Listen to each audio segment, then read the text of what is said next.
Today, I want to tell you about a pressing social issue. Now, it's not nuclear arms, it's not immigration, and it's not malaria. I'm here to talk about movies. Now, in all seriousness, movies are actually really important. In film, we can be wildly entertained, and we can also be transported through storytelling. Storytelling is so important. Stories tell us what societies value, they offer us lessons, and they share and preserve our history. Stories are amazing, but stories don't give everyone the same opportunity to appear within them. Particularly not stories compartmentalized in the form of American movies. In film, interestingly enough, females are still erased and marginalized in a lot of our stories. And I learned this for the first time about 10 years ago when I did my first study on gender role in G-rated films. Since then, we've conducted more than 30 investigations. My team is tired, and I've committed my life as researcher and activist to fighting the inclusion crisis in Hollywood. So today, what I'd like to do is tell you about that crisis. I want to talk about gender inequality in film. I want to tell you how it is perpetuated, and then I'm going to tell you how we're going to fix it. However, one caveat before I begin. My data are really depressing. So I want to apologize in advance because I'm going to put you all in a really bad mood. But I'm going to bring it up at the end, and I'm going to present a silver lining to fix this mess that we've been in for a very, very long time. So let's start with the gravity of the situation. Each year, my research team examines the top 100 grossing films in the United States. What we do is we look at every speaking or named character on screen. Now, to count in one of my investigations, all a character has to do is say one word. This is a very low bar. Thus far, we've looked at 800 movies from 2007 to 2015, cataloging every speaking character on screen for gender, race, ethnicity, LGBT, and characters with a disability. Let's take a look at really some problematic trends. First, females are still noticeably absent on screen in film. Across 800 movies and 35,205 speaking characters, less than a third of all roles go to girls and women. Less than a third. There's been no change from 2007 to 2015, and if you compare our results to a small sample of films from 1946 to 1955, there's been no change in over a half of a century. Over half a century, but we're half of the population. Now, if we look at this data intersectionally, which has been a focus of today, the picture becomes even more problematic. Across the top 100 films of just last year, 48 films didn't feature one Black or African American speaking character, not one. 70 films were devoid of Asian or Asian American speaking characters that were girls or women, none. 84 films didn't feature one female character that had a disability, and 93 were devoid of lesbians, bisexual, or transgender female-speaking characters. This is not underrepresentation. This is erasure, and I call this the epidemic of invisibility. Now, when we move from prevalence to protagonists, the story is still problematic. Out of 100 films last year, only 32 featured a female lead or co-lead driving the action. Only 3 out of 100 films featured an underrepresented female driving the story, and only one diverse woman that was 45 years of age or older at the time of theatrical release. Now let's look at portrayal. In addition to the numbers you just saw, females are far more likely to be sexualized in film than their male counterparts. Matter of fact, they're about 3 times as likely to be shown in sexually revealing clothing, partially naked, and they're far more likely to be thin. Now, sometimes in animation, females are so thin that their waist size approximates the circumference of their upper arm. We like to say that these gals have no room for a womb or any other internal organ. Now, all joking aside, theory suggests, research confirms, exposure to thin ideals and objectifying content can lead to body dissatisfaction, internalization of the thin ideal, and self-objectification among some female viewers. Obviously, what we see on screen and what we see in the world, they do not match. They do not match. Matter of fact, if we lived in the screen world, we would have a population crisis on our hands. So, as soon as I recognized these patterns, I wanted to find out why. And it turns out that there are two drivers to inequality on screen: content creator gender and misperceptions of the audience. Let's unpack them really quick. If you want to change any of the patterns I just talked about, all you have to do is hire female directors. Turns out that female directors are associated with, in terms of short films and indie films, more girls and women on screen, more stories with women in the center, more stories with women 40 years of age or older on screen, which I think is good news for this crowd. More underrepresented, more underrepresented characters in terms of race and ethnicity, and most importantly, more women working behind the camera in key production roles. Easy answer to the problems that we just talked about. Or is it? It's actually not. 800 films, 2007 to 2015, 886 directors, only 4.1% are women. Only 3 are African American or Black, and only 1 woman was Asian. So, why is it so difficult to have female directors if they're part of the solution? Well, to answer this question, we conducted a study. We interviewed dozens of industry insiders and asked them about directors.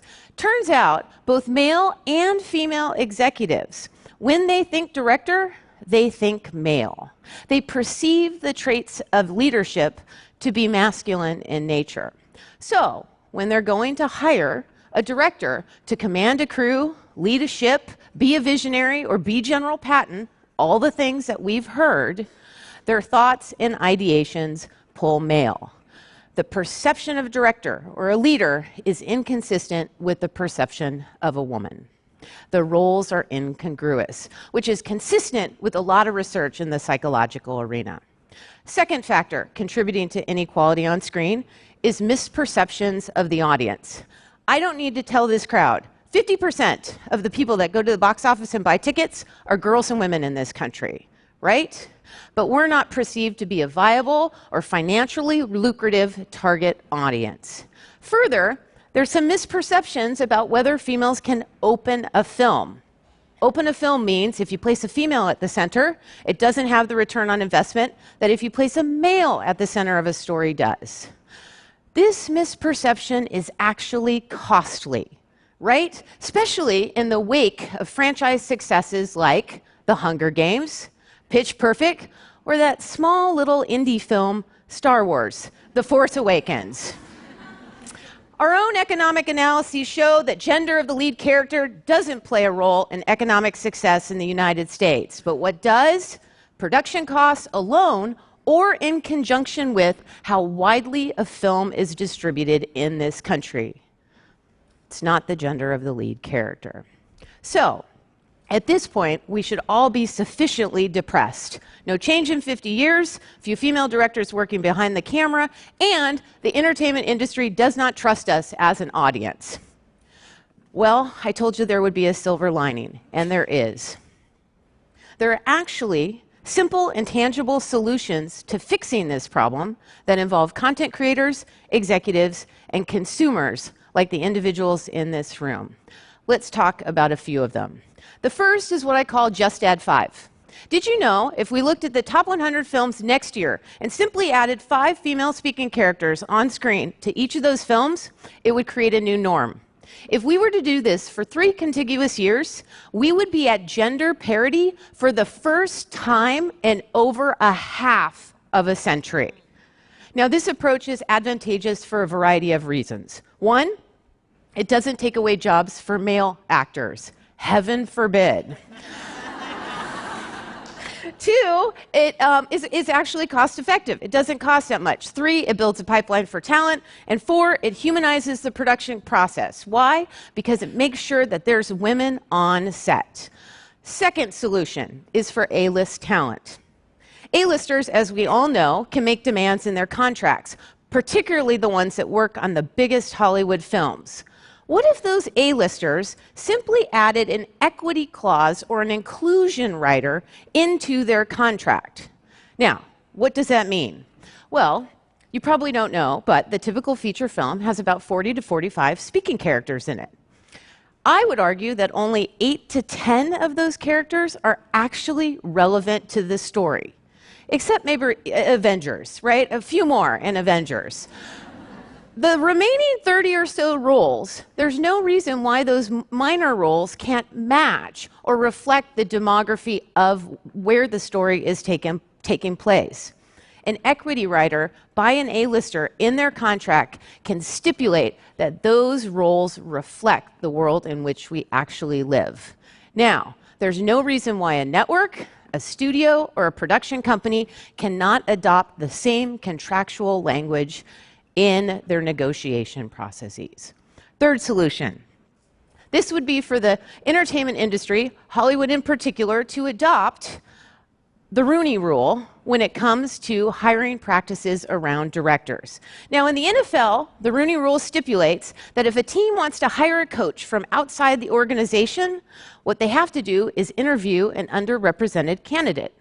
The exact same principle can apply to Hollywood films. How? Well, on these top films, executives and agents can make sure that women and people of color are not only on the consideration list, but they're actually interviewed for the job. Now, one might say, why is this important? Because it exposes or introduces executives to female directors who otherwise fall prey to exclusionary hiring practices. The fourth solution is for consumers like me and you. If we want to see more films by, for, and about women, we have to support them. It may mean going to the independent theater chain instead of the multiplex. Or it might mean scrolling down a little further online to find a film by a female director. Or it may be writing a check and funding a film, particularly by a female director from an underrepresented background, right? We need to write, call, and email companies that are making and distributing films, and we need to post on our social media accounts when we want to see inclusive representation, women on screen, and most importantly, women behind the camera. We need to make our voices heard and our dollars count. Now, we actually have the ability to change the world on this one. The US and its content, films in particular, have captured the imaginations of audiences worldwide. Worldwide. So that means that the film industry has unprecedented access to be able to distribute stories about equality all around the world. Imagine what would happen if the film industry aligned its values with what it shows on screen. It could foster inclusion and acceptance for girls and women, people of color, the LGBT community, individuals with disability, and so many more around the world. The only thing that the film industry has to do is unleash its secret weapon, and that's storytelling. Now, at the beginning of this talk, I said that films, that they can actually transport us. But I would like to argue that films, they can transform us. None of us in this room have grown up or experienced a storytelling landscape with fully realized female characters. None of us, because the numbers haven't changed. What would happen if the next generation of audiences grew up with a whole different screen reality? What would happen? Well, I'm here to tell you today that's not only possible to change what we see on screen, but I am impatient for it to get here. So, Let's agree to take action today to eradicate the epidemic of invisibility. And let's agree to take action today to agree that U.S. audiences and global viewers demand and deserve more. And let's agree today that the next generation of viewers and audiences, that they deserve to see the stories we were never able to see.